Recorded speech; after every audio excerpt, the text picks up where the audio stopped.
plaisir d'accueillir Élodie. Alors, Élodie, c'est un parcours professionnel. Nous, pourquoi dans la semaine de l'économie de l'entreprise, dans la version économie sociale et solidaire, il y a quand même l'entreprise, l'entrepreneuriat social et solidaire et responsable. Et en cela, les SIC, donc les sociétés coopératives d'intérêt collectif, nous paraissaient intéressants. On a eu une belle démonstration par Jean-Eudes sur les SCOP et les SIC hier, mais on voulait le témoignage des vrais gens, des gens qui sont dedans. Et Élodie, qui a été maître d'œuvre, aujourd'hui concentre autour d'elle des artisans et pour un travail qu'elle va nous exposer, et à partir d'un tiers-lieu et d'une pépinière d'entreprise. Donc tout cela, ce sont des structures que l'on n'a pas eu encore l'occasion de bien voir. Donc merci Élodie de nous présenter ta SIC, la pépinière d'entreprise, enfin bref, tout, et en particulier une femme dans le milieu du bâtiment, chapeau bas. Vas-y Élodie. Bonjour à toutes. Je dis toutes parce qu'on n'est que des filles, si je ne dis pas de bêtises. Ah oui, c'est vrai d'ailleurs. C'est vrai. Les hommes ont eu peur. C'est ça. Le monde d'après, c'est le monde des femmes. Mais ça, il ne faut pas leur dire. Il ne faut pas leur dire, pas de suite, pas tout en même temps. Si tu couperas au montage. Je coupe rien. Vas-y, Élodie, pardon.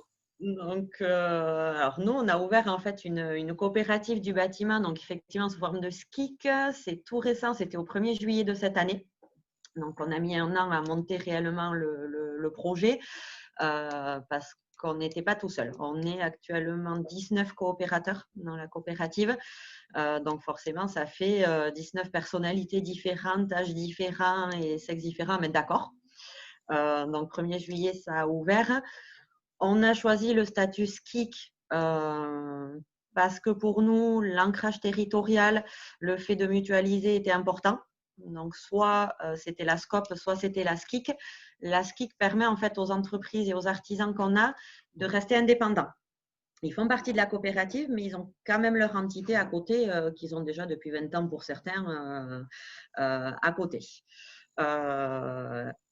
Et pour le troisième point qui nous tenait à cœur, c'était cet ancrage territorial. Pour nous, ça avait un sens qu'on ait les bureaux aussi sur ce territoire-là. Donc, on a des entreprises locales. Donc, pour nous, les bureaux devaient être locaux aussi. Donc, on s'est implanté à Itsasou même, dans une pépinière, effectivement, sur Itsasou aussi. Donc, pépinière qui est partagée entre, pour le moment, on est 4 entreprises. Et dans le lieu, on bénéficie aussi d'un espace de coworking où là, il y a une dizaine d'activités différentes en open space, en fait, qui sont ouvertes. Dans l'idée, on est tous à peu près sur du solidaire et de l'ESS dans la pépinière, parce que quand on fait le tour, on a des associations, on a du chèque cadeau territorial aussi. Alors, ce n'est pas du CADEOS, c'est du local. On a, vous le disiez tout à l'heure, Gis, on a un graphiste, un petit jeune là qui vient de se lancer, qui s'est occupé de nous d'ailleurs, parce que le but du tiers-lieu, c'est aussi de faire fonctionner le réseau. Et nous, voilà, cette petite agence-là, ce petit jeune, l'ayant à côté, on ne voyait pas pourquoi on aurait été chercher en fait un autre graphiste. Donc, je ne sais pas si vous allez le voir, mais voilà, il nous a sorti le logo, le catalogue. Le catalogue est superbe. Voilà. En ligne, moi, je l'ai vu. Vous l'avez vu? Donc, ça, c'est Axel. C'est l'agence Lacom, L-A-K-O-M, qui nous l'a fait. On a été accompagné par l'association Anderenaya sur le montage du projet. Elles sont le bureau juste derrière moi, la cloison derrière. Donc, on a un petit fief ici de réseaux et de gens super intéressants, différents, qui nous permettent aussi tous les jours de continuer à apprendre, à progresser et à prendre un peu le meilleur de partout. Tu m'autorises à t'interrompre une seconde, Élodie, pour Anderenaya? Oui. Juste un petit peu plus pour celles qui ne connaissent pas Anderenaya. La particularité d'Anderenaya, c'est une association qui, depuis le départ, aide les femmes qui souhaitent entreprendre. Donc, depuis le départ, c'est une association véritablement au sens associatif du terme, associer toutes les forces de toutes les femmes qui souhaitent entreprendre pour les aider dans cette entreprise. Et ça fait des dizaines d'années qu'elles existent et c'est vraiment fabuleux. Il y a eu jusqu'à plus de 100 créateurs d'entreprises femmes. Voilà, et donc c'est un bel accompagnement. Excuse-moi Elodie, mais c'était juste un petit point pour ceux qui ne connaissent pas André Naya. Vous faites bien. Alors, juste pour la petite info, elles viennent d'ouvrir leur parcours aux hommes quand même. Oui, oui. Elles se sont un peu élargies. Bien. Et du coup, voilà, depuis nos locaux, le but de la coopérative, il faut peut-être que je revienne un peu en arrière, moi, sur le parcours professionnel. Je me suis lancée en 2013, en fait, à mon compte en maîtrise d'œuvre, donc modèle économique, on va dire, standard, classique. Sauf qu'en 2018, j'ai eu un impayé, donc il m'a conduit à une liquidation judiciaire. Donc là, à ce moment-là, on se dit, il y a quelque chose qui ne fonctionne pas, je me suis fait avoir quelque part, il faut penser les choses différemment. Moi, quand j'ai commencé à entendre parler de l'ESS et tout ça, à ce moment-là, c'est quelque chose qui a fait écho aux valeurs que je peux avoir, que ce soit au travail ou dans la vie tout court. Donc, à un moment donné, on entendait, voilà, SKIC, mutualisation, fédération des savoirs, transmission, tout ça pour nous, c'était un peu dans le cercle vertueux de l'ESS. Et la SKIC en fait à proprement parler. De par le statut lui-même, en fait, on est, je pense, complètement là-dedans. On a ouvert une entreprise, certes, ça a la notion d'entreprise, de commerce, de toutes ces choses-là, mais il y a une charte derrière. Donc, en fait, le client, quand il vient nous voir, s'il a un projet de construction ou de rénovation, il signe effectivement avec une entreprise, mais avec une éthique aussi. Il y a des valeurs derrière que nous, on s'engage à respecter, que les artisans se sont engagés à respecter. On ne va pas faire tout et n'importe quoi, prendre n'importe quel projet, du bétonnage pour du bétonnage, on n'en veut pas. Plus sur la maison classique, la maison d'ici, le foyer en fait. On veut amener un foyer aux personnes qui nous appellent. Plus dans cette idée-là. Les grands bâtiments, on les laisse aux grands. Nous, on veut rester humain, accessible et plus petit. Voilà, après quoi vous dire de plus? Les coopérateurs, qui sont-ils? Par exemple, Voilà, les coopérateurs sont des artisans. Alors, nous, on a des artisans, des bureaux d'études structure, thermique, géomètre, et on a même intégré les fournisseurs. Parce que sans matières premières, en fait, nos artisans ne peuvent pas travailler. Sans bureau d'études, on n'a pas le conseil et tout ce qui va avec. Et on a même intégré une agence immobilière. Parce que le premier pas d'un projet construction ou rénovation, c'est quand même le bâti et le foncier. Donc, l'agence immobilière, elle aussi, elle a été sélectionnée en fonction de ses valeurs, du respect de la charte qu'on avait mise en place, en fait. Donc, fournisseurs, pareil, c'est des fournisseurs locaux, c'est des artisans locaux, ils sont de petite et moyenne taille. Ouais, on ne voulait pas rentrer de grosses structures importantes ici.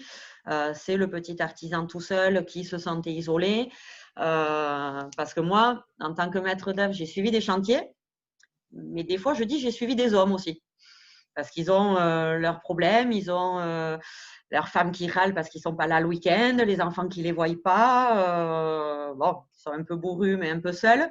Donc, le chantier, c'est une part de mon boulot. Le social, c'est peut-être pas le mot, mais l'écoute. L'écoute, je pense que peut avoir voilà, tout ça au milieu. Je me suis dit, il y a quelque chose à penser. La seule chose que j'avais pas moi, personnellement à titre compétence, c'était la fibre commerciale. Alors ça, je suis incapable de vendre quoi que ce soit à qui que ce soit. Mais j'ai rencontré Loïc.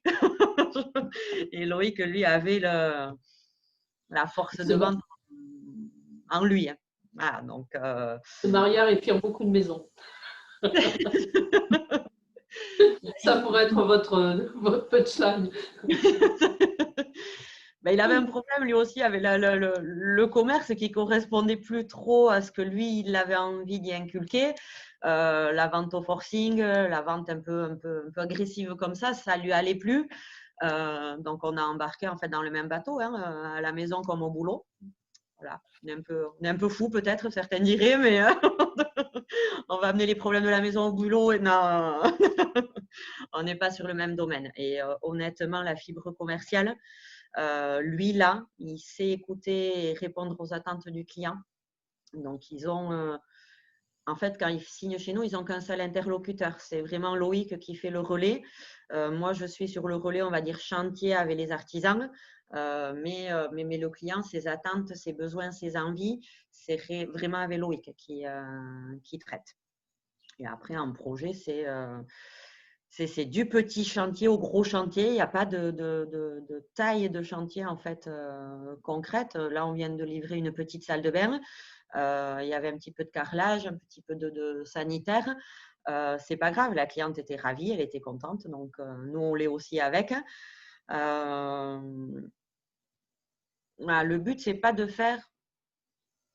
Je vais le tourner comme ça, c'est pas de travailler plus en fait, c'est de travailler mieux, de travailler différemment, d'essayer de restaurer un patrimoine qui est déjà existant plutôt que d'en apporter de nouveaux avec de nouvelles constructions. On a de super bâtisses, nous ici au Pays Basque, pour ceux qui sont d'ici, qui attendent que ça en fait, qui sont en train de tomber en ruine, où c'est bien dommage. Et quand je vois d'autres constructions qui poussent de tous les côtés, c'est un petit peu dommage de laisser ces vieilles bâtisses de côté, alors qu'on peut en faire de super endroits, la maison de l'ESS. Une fois rénové, il y a une transmission derrière, c'est un patrimoine qui se crée. Souvent à l'intérieur du Pays Basque, en plus, on est un peu oublié, c'est de vieilles fermes qui ne sont pas reprises. Et où il y a un super potentiel. Donc, au niveau sensibilisation environnementale, pour nous, c'est important. Je crois que j'ai fait le tour principal. Je ne sais pas si vous avez des premières questions. Des petites questions, n'hésitez pas. Je vais peut-être un peu vite. Ça a mis combien de temps entre le moment où vous avez eu votre idée et le moment où l'entreprise s'est lancée? Ça a pris combien de temps à peu près? Le montage concrètement où l'idée, je l'ai depuis 2013. Concrètement, ça fait des années que je veux une coopérative entre guillemets parce que je suis petite fille d'agriculteur et que le système coopératif, ils l'ont compris depuis des années. Après, on s'est vraiment mis sur le dossier avec Loïc en septembre 2019. Le confinement, nous, personnellement, nous a aidés parce que comme tout était en stand-by, on a eu le temps de le monter, en fait, de mettre un coup d'accélérateur et de sortir tout ce qu'il fallait, les statuts, tout ce qui était juridique et tout ça. Donc, un an, de septembre à juillet, en fait. Un an de montage, de réunion, d'écoute des artisans aussi pour savoir quels étaient leurs besoins, leurs attentes, mettre tout le monde d'accord, comment, l'organisation interne aussi. Donc, il y a eu un an de… Et tout ça, c'est aidé par la structure Anderenaya dans la pépinière. Comment ça se passe, cette articulation entre… Parce qu'il y a un accompagnement. Qu'est-ce que ça signifie sur cette période? Nous, on a commencé en fait le dispositif Territoire et Entreprise 64 en février. En février 2020, c'était ça. Donc, nous, on avait déjà bien entamé les étapes depuis septembre l'année dernière. Et en février, en fait, ce cursus-là, donc c'est 5 jours collectifs sur 5 thématiques différentes. Et ça a réellement conforté nos idées, nos envies. On s'est dit, ce qu'on a monté de jusque-là, pas complètement déconnant, on est quand même sur le bon chemin. Et ici, à Itsasou, en fait, Territoire et Entreprise, c'est un groupement de plusieurs structures locales. Nous, effectivement, dans les locaux, on est voisins d'Andelenaya, donc on a été suivis par Andelenaya. Mais si vous êtes du côté de Tarnos ou comme ça, vous avez la SKIC Interstice qui prend le relais sur ce dispositif-là. Pau, c'est SKIC Pau-Pyrénées, si je ne dis pas de bêtises. Donc, il y a plusieurs organismes locaux selon le secteur qui se dispatchent. Nous, effectivement, quand on dit accompagnement, est-ce que tu peux être un tout petit peu plus précise? Est-ce que c'est, par exemple, l'étude du modèle économique? Est-ce que c'est l'accompagnement sur le plan juridique? Est-ce que c'est un accompagnement dans la méthode pour mettre en œuvre une coopération? C'est tout ça. En fait, Territoire et Entreprise, c'est pour tout projet, pas forcément que SS. Donc, les thématiques sur les 5 jours, en fait, le premier jour, c'est l'adéquation du projet avec le porteur. Parce que des fois, on a une super idée et en fait, elle ne correspond pas du tout à ce qu'on est nous réellement. Donc, première thématique, c'est est-ce que le porteur de projet va bien avec son projet et vice-versa. Le deuxième jour, on entame en fait tout ce qui est étude de marché. Donc là, c'est voilà, le secteur, l'environnement, qu'est-ce qu'on met en place, comment on va être accueilli en fait par le dehors. La troisième, je fais de mémoire, la troisième, il me semble que c'était communication marketing, qu'on oublie souvent dans une entreprise, mais qui sont importants aussi. Et ensuite, on rentre un petit peu plus dans le vif du sujet avec le statut, le choix du statut. Donc là, on rentre dans le juridique pur. Et la cinquième journée, c'est sur le modèle économique. Donc là, c'est concrètement, sans avoir peur des mots, comment est-ce qu'on va gagner de l'argent et gagner notre vie. Parce que le projet peut être sympa. Nous, il faut bien qu'on mange aussi. Donc, il faut que les ressources rentrent. Donc, on étudie tout ça. Et après, l'accompagnement se poursuit en post-création. Donc, où là, il y a 5 entretiens individuels où on rentre plus précisément dans les problématiques de chaque projet. Donc là, c'est en individuel, il n'y a plus le côté collectif et c'est en fonction de la demande, une personne un peu plus compétente qui est… Enfin voilà, nous concrètement, c'est des prénoms qui vont rien vous dire, mais Marie-Pierre est plus axée sur du juridique. Chez Andelenaya, Evelyne est plus sur la partie communication. Elles ont chacune appris leurs compétences propres. Vous restez combien de temps dans la pépinière? Il y a une durée maximale? Oui, alors nous ici à Biops, chaque pépinière a aussi son fonctionnement. Nous ici, c'est 36 mois, donc on peut rester 3 ans. Je ne sais pas vous dire si c'est reconductible ou pas. Nous, de ce qu'on a entendu pour le moment, c'est 3 ans et on doit trouver autre chose. On verra dans 3 ans, parce que moi, j'aime beaucoup ce lieu en fait. Je n'ai pas envie de partir dans 3 ans. Il est chouette, il est bien fait, Puis quand vous travaillez comme ça dans un tiers-lieu en pépinière ou coworking, vous vous habituez aux personnes aussi qui sont là, ça crée des liens. Est-ce que c'est clair pour tout le monde les tiers-lieux, coworking, pépinière? Ou est-ce que vous avez besoin d'un complément d'information sur ces divers… Parce qu'on nous a fait remarquer quand même, la seule remarque, c'est qu'on est quand même très entre acteurs, on comprend les termes que l'on utilise, mais on ne se rend pas toujours compte que ce n'est pas si simple pour les gens qui n'ont pas l'habitude de pratiquer ce langage. Est-ce que c'est clair à peu près pour tout le monde ou est-ce que vous avez besoin d'un complément d'information sur l'une ou l'autre de ces éléments? C'est bon pour tout le monde? Gilles, il y a une quitterie qui demande la pépinière par rapport à la couveuse, la différence. Alors, la couveuse, en fait, elle accueille des entreprises qui sont en test, entre guillemets. Ils n'ont pas de sirette proprement attribuée. Ils vont se servir du sirette de la couveuse pour tester leur activité. Donc, ça peut être tout secteur, tout domaine aussi, mais ils ne facturent et ils ne font les devis que sous l'entête de la couveuse.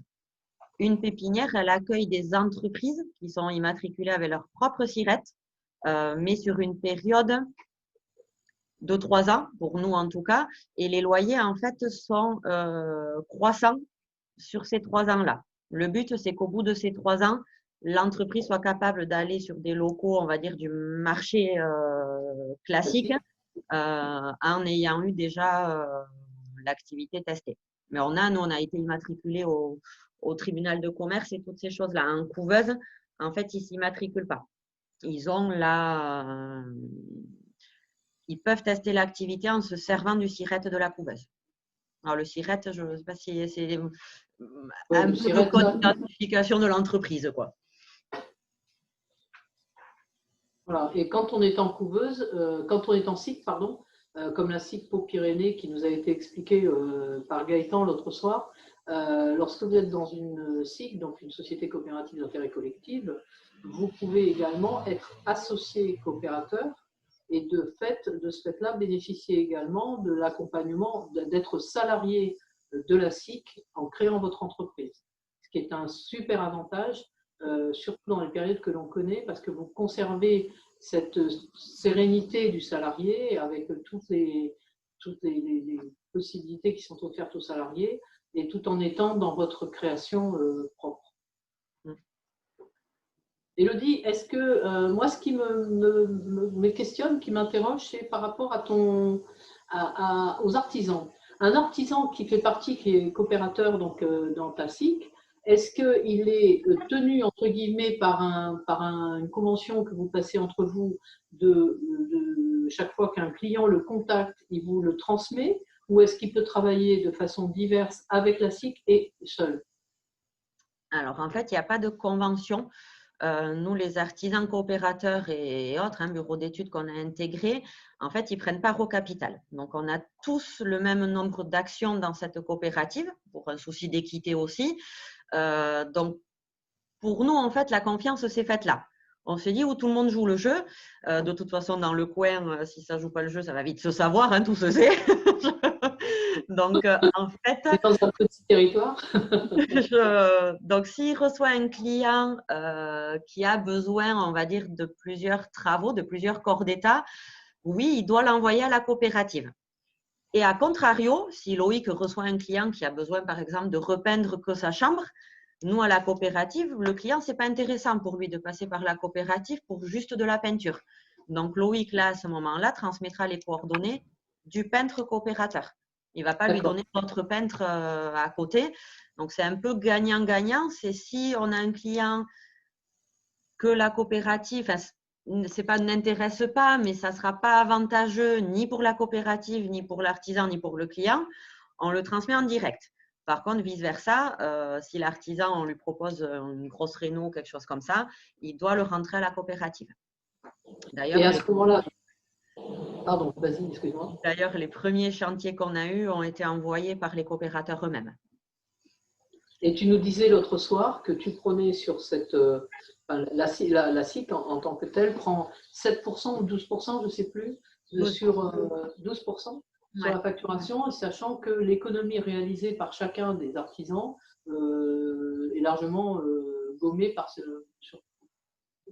gomme largement les 12%. C'est bien ça? Oui, c'est exactement ça. En fait, on leur mutualise les services commerciaux, les services administratifs, le service suivi de travaux. Ils n'ont plus de relation client. Un carreleur, concrètement, pour prendre cet exemple-là, quand il doit choisir le carreau avec ses clients, souvent c'est 3 heures qui se terminent en scène de ménage parce que monsieur n'est pas d'accord avec madame. Et le carreleur, pendant ce temps-là, il se dit, moi, en 3 heures, j'en aurais collé des mètres carrés. Donc, ce n'est pas pour lui, c'est une perte de temps, mais ce n'est pas son cœur de métier. Donc là, cette partie-là, nous, on la prend en charge, que ce soit Loïc ou moi, l'administratif, plutôt ma part, le commercial, c'est plutôt Loïc. Donc, pendant ces 3 heures-là, l'artisan, lui, il peut continuer de travailler. Plus vite il finit un chantier, plus vite il va sur l'autre, plus vite il gagne du temps. Donc, forcément, les 12% sont amortis en très peu de temps, quoi. Pour un maçon, c'est amorti encore plus vite. Les budgets D'où le succès, tu nous disais l'autre soir, vous êtes déjà, alors que vous avez démarré en juillet, vous êtes déjà très demandé. Oui, on est concrètement là pour le prochain, on va dire, dossier à l'étude. S'il veut des gros travaux avec du gros œuvre, on est à septembre l'année prochaine. Voilà. Ah oui. Oui, je vais vous laver, je ne sais pas si vous allez le voir, mais voilà. Oui, on voyait le planning l'autre jour et je me demandais. Ah oui, effectivement, d'accord. Écoute, j'espère que personne n'a de maison à faire ou de gros travaux à faire. Parce que… Ou qu'ils ne soient pas pressés, quoi. Après, je dis ça, mais ça peut passer très, très vite parce que sur une maison neuve, par exemple, il faut la signature du notaire. On prend déjà 2-3 mois. Une fois que le notaire est fait, il faut un permis de construire. Donc, c'est de nouveau 3 mois. Donc, rien qu'en études, on va dire administratives, en délai d'instruction, il y a déjà 6 mois, quoi. Donc, pressé, bon, ça peut passer très, très vite aussi. D'accord. OK. Est-ce qu'il y a des questions? Alors, Philippe, si tu veux poser une question, il faut ouvrir le micro.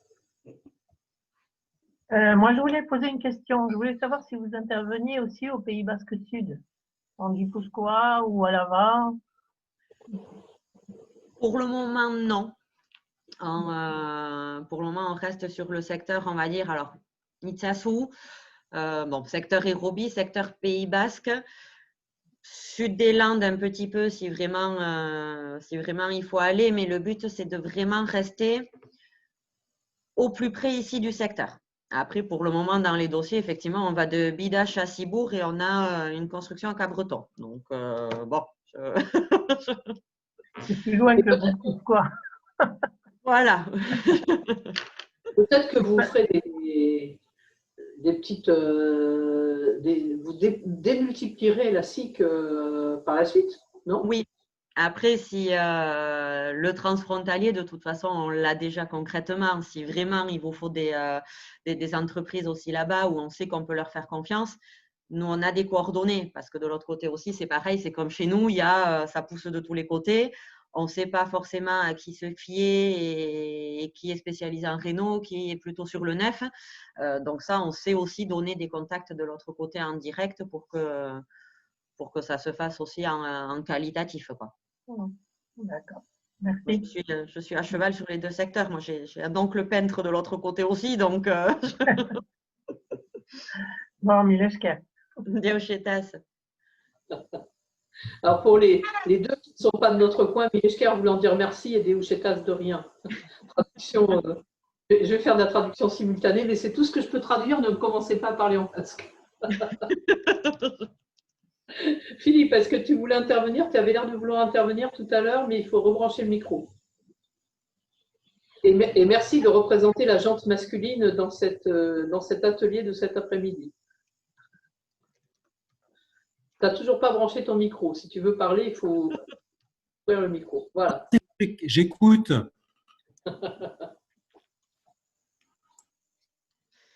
Donc, il écoute simplement. Est-ce qu'il y a d'autres questions? Est-ce qu'il y a des points sur lesquels…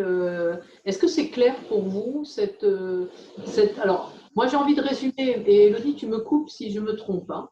Un projet 2013, suite à une expérience, on va dire, un peu malheureuse, un projet qui naît en 2013, une réflexion qui se fait, mais qui regroupe, et c'est bien le principe de l'économie sociale et solidaire, qui regroupe un certain nombre de gens de façon à travailler ensemble sur une entrée dans une pépinière, enfin, dans un premier travail de recherche sur est-ce que ça vaut le coup, est-ce que ça a un intérêt, est-ce qu'économiquement c'est viable, et quel est le statut que l'on peut choisir. Évidemment, la SIC apparaît comme étant la meilleure solution.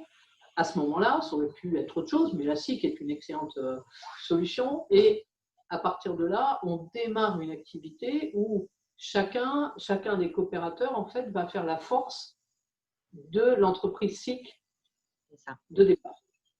C'est bien ça? C'est exactement ça. Avec une vocation aussi à ne pas perdre un peu le secteur du BTP. Parce qu'actuellement, on a une pénurie de main-d'œuvre. Concrètement, les jeunes ne veulent plus aller sur du secteur BTP. Donc, c'est la croix et la bannière pour trouver un carreleur. On n'a plus de serrurerie, chaudronnerie, ferronnerie. On n'a plus de plombiers qui savent souder réellement. Donc, on a aussi à vocation de ne pas perdre ces savoir-faire qu'on a, d'essayer de les transmettre et de prôner tout ce qui est apprentissage, formation, reconversion aussi. On a des entreprises qui sont sur le départ, ou les artisans vieillissants. On aimerait, avant qu'ils s'en aillent, qu'il y ait la relève derrière, en fait, qui soit faite. Donc, nous, dans la coopérative, concrètement, on va de 27 ans à 62. Petit charpentier le plus jeune, on a un plombier qui est plus ancien. Là, c'est un bon échange parce que concrètement, les jeunes vont apporter leur savoir, leur énergie, tout ce qui est numérique et compagnie, ils connaissent beaucoup mieux. Et l'ancien va plutôt apprendre son expérience, en fait. La bouteille qu'il a lui a permis de voir un petit peu les aléas, les inconvénients, les avantages. Donc, cette transmission-là, on aimerait ne pas la perdre.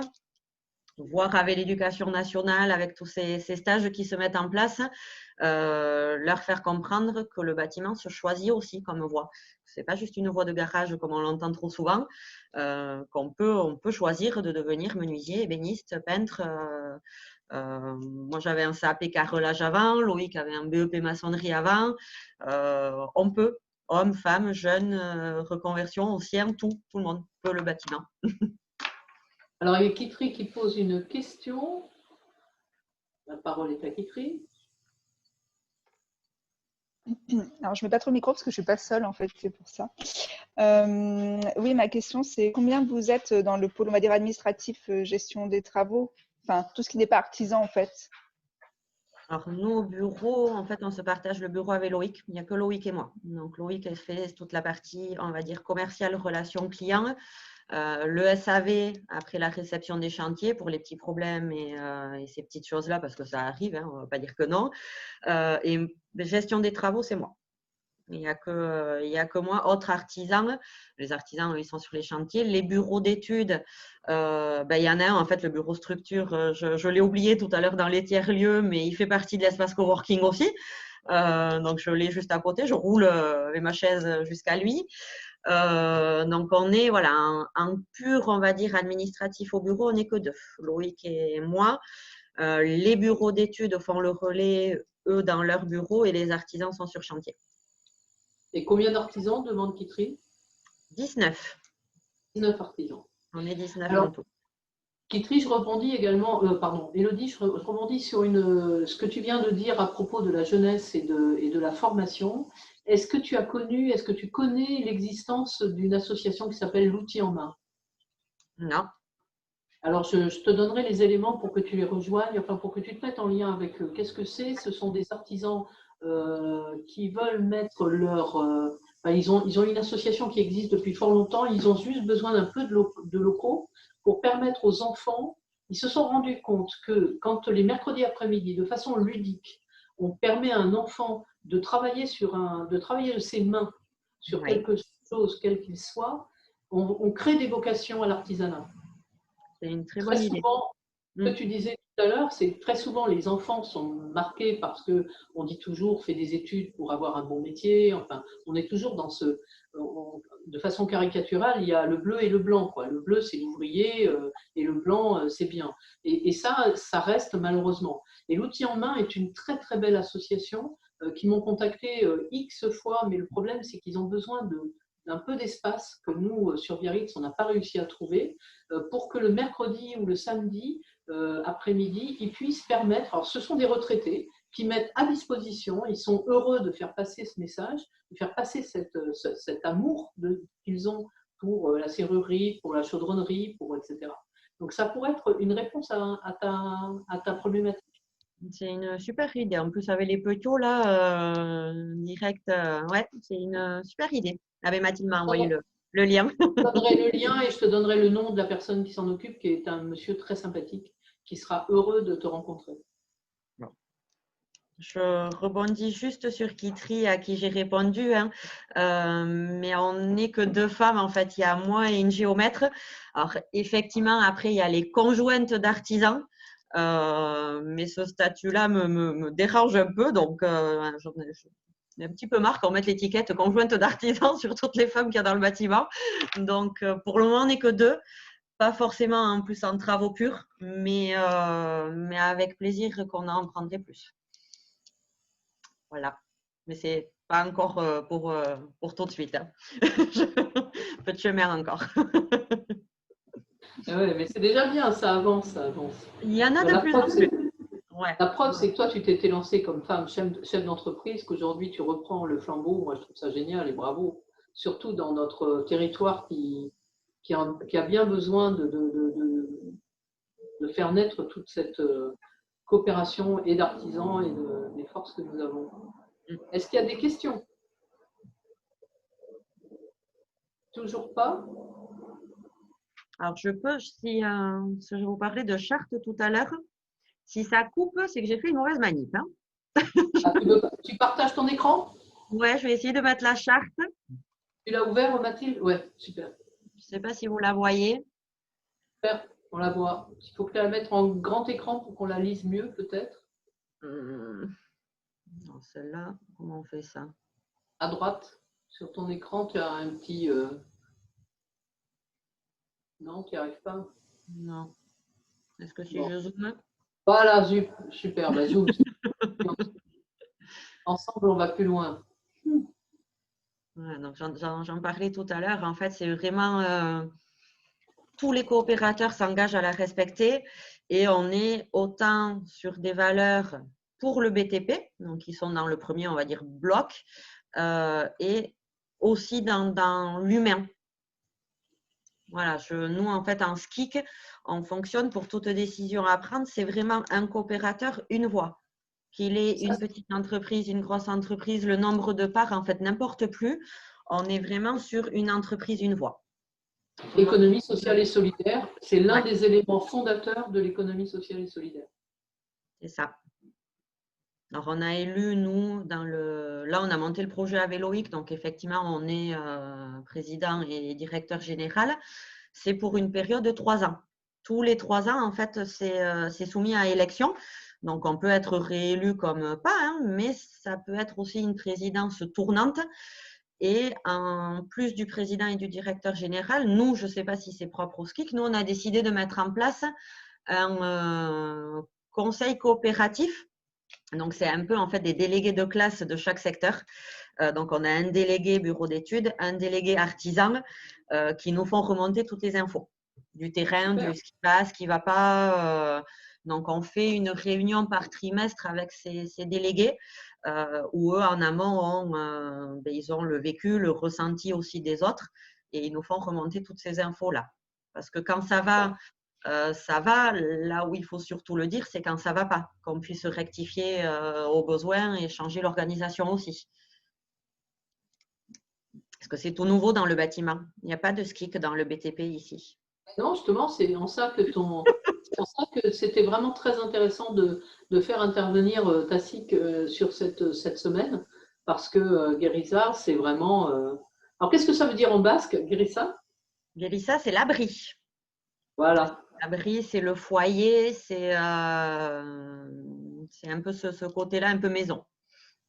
Ça rebondit d'ailleurs sur la discussion pour ceux qui assistaient, la présentation des Tchaldés l'autre jour, qui disait effectivement que le plus important dans la vie, c'est pas d'être propriétaire, mais d'avoir un abri.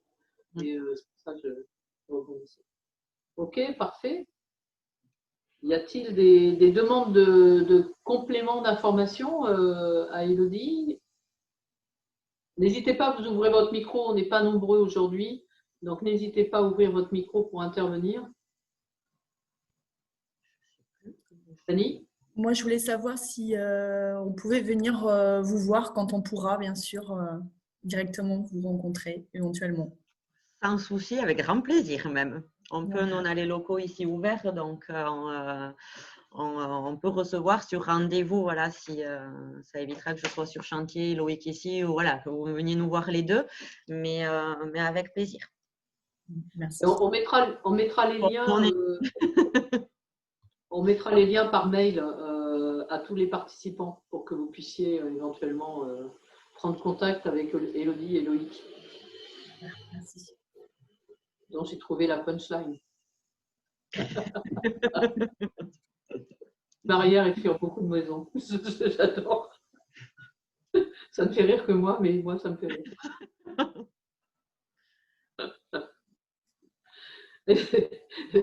S'il n'y a pas d'autres questions, on va libérer peut-être Élodie. En remerciant encore une fois d'abord Élodie de ta présentation, qui je crois a permis de répondre à plusieurs questions, et à la fois sur les tiers-lieux, les couveuses, les pépinières, et peut-être générer de l'intérêt, puisque tu auras la visite peut-être de Dani, qui trie quand elle viendra sur notre territoire. Voilà, écoutez, merci à tous. Marie-Jo, moi j'ai bien entendu la proposition de venir à la maison de l'ESS nous aider, avec grand plaisir. On est partant et on est preneur. Voilà, et à tous, merci beaucoup. Bon après-midi.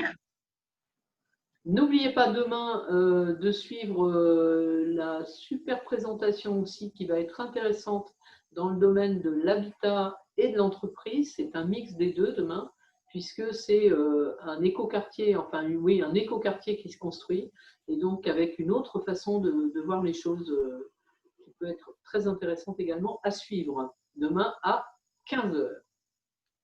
Voilà. Au revoir à tous.